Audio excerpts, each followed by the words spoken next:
अस्सलाम वालेकुम व्यूअर्स। तो कैसे हैं आप सब लोग। उम्मीद करती हूँ आप सब खैर खैरियत से होंगे। तो आज मैं आपके लिए बहुत ही मज़े की बहुत ही टेस्टी सी खीर की रेसिपी लेके आई हूँ। खीर तो वैसे सबकी ही फेवरेट होती है। तो ये रेसिपी बहुत ही आसान है, बहुत ही सिंपल सी रेसिपी है। तो रेसिपी को आपने ज़रूर जो है वो ट्राई करके देखना है और मुझे फ़ीडबैक देना है कि आपको रेसिपी कैसी लगी। और चैनल को आपने लाजमी से सब्सक्राइब करके जाना है। वीडियो को फुल वॉच करें। तो चलिए स्टार्ट कर लेते हैं। तो यहाँ पे जी मैंने चावल ले लिए हैं, तकरीबन यहाँ पे 2 किलो के करीब मेरे पास चावल हैं। तो उनको मैंने 2 घंटे पहले जो है वो भिगो के रख दिया था। अब मैंने चावलों को क्या करना है, इस तरह से अच्छी तरह से मसल लेना है, क्योंकि हमने इन चावलों को ग्राइंड नहीं करना, इनका पेस्ट नहीं बनाना। हम जो है दरदरी सी खीर बना के तैयार करेंगे। तो यहाँ पे देखिए जी, चावलों को मैंने बहुत अच्छे से जो है वो मसल लिया है इस तरह से। तो अब जो है हमने यहाँ पे जी बड़ा सा एक पतीला चढ़ा दिया है चूल्हे पे। उसके अंदर यहाँ पे मैंने 2 जग भर के जो है वो पानी के शामिल कर दिए हैं।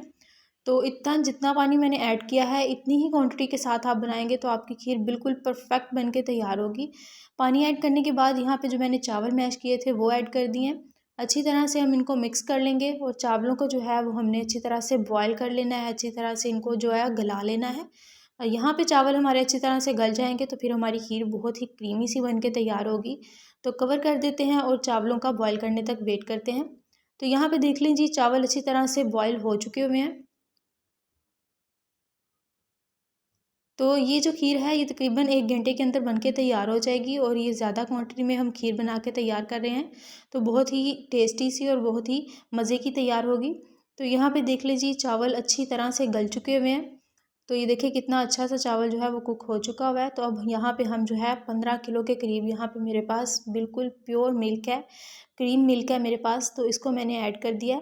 दूध को मैंने पहले से जो है वो गर्म करके रखा हुआ था। इससे क्या होगा कि आपके दूध को जो है खीर जो है उसको जल्दी बॉयल आएगा और जल्दी हमारी खीर जो है वो बन के तैयार होगी। आप जो है वो दूसरा फ्रीज़र वाला टेम्परेचर वाला दूध भी यूज़ कर सकते हैं।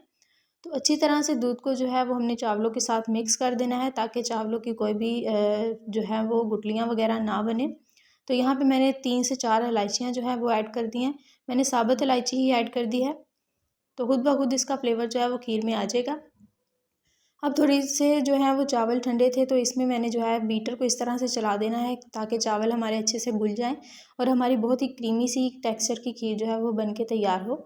तो इस तरह से देखिए, मैंने तकरीबन इसको 5 मिनट के लिए बीट कर लिया है। इससे आपने जो आपकी जो खीर होगी वो बहुत ही क्रीमी बन के तैयार होगी। ये वाला जो स्टेप है वो आपने ज़रूर जो है वो ट्राई करना है। तो यहाँ पे देख लें कितना अच्छा चावल घुल गया हुआ है। तो अब मैं इसको मुसलसल पका रही हूँ और यहाँ पे थोड़े से ड्राई फ्रूट्स स्टेज पे ऐड कर रही हूँ, जिसमें थोड़ी सी किशमिश है मेरे पास, और थोड़ा सा मैंने जो है वो नारियल ऐड कर दिया है। अच्छी तरह से हम मिक्स करते जाएंगे और इस स्टेज पे जो है वो आपने चम्मच को मुसलसल हिलाते जाना है कि हमारी खीर जो है वो लग ना जाए नीचे, क्योंकि चावल अच्छी तरह से गल चुका हुआ है। और जब चावल गल जाता है तो वो नीचे बैठना शुरू हो जाता है। तो ये देखिए कितना अच्छा सा बॉयल आ रहा है। फ्लेम बिल्कुल मैंने हाई रखी हुई थी। तो ये देखिए जी, खूबसूरत सी खीर हमारी तैयार है। और यहाँ पे मैंने जो है वो शक्कर भी ऐड की थी, चीनी, वो मेरे से स्किप हो गई है। यहाँ पे आपने 2 किलो जो है वो चीनी शामिल करनी है। तो वो भी आप अपने माइंड में रखें। तो 2 किलो चीनी शामिल करके तो हमने खीर को अच्छा सा जो है वो पका लिया। तो देखिए कितना अच्छा सा इसके ऊपर कलर आ गया है। थोड़े से यहाँ पे मैं पिस्ता और नारियल वगैरह ऐड कर दूँगी। तो हमारी खीर जो है देखें, घंटे के अंदर अंदर हमारी खीर जो है वो बन के तैयार हो जानी है। तो बहुत ही टेस्टी बनती है ये, और बिल्कुल देखें सिंपल सी रेसिपी है। इसमें आपने कोई रॉकेट साइंस नहीं लगाई, कोई कुछ नहीं किया, और हमारी मज़ेदार सी खीर जो है वो बन के तैयार हो गई है। रेसिपी अच्छी लगे तो चैनल को सब्सक्राइब करें। अब तक के लिए इतना ही। अल्लाह।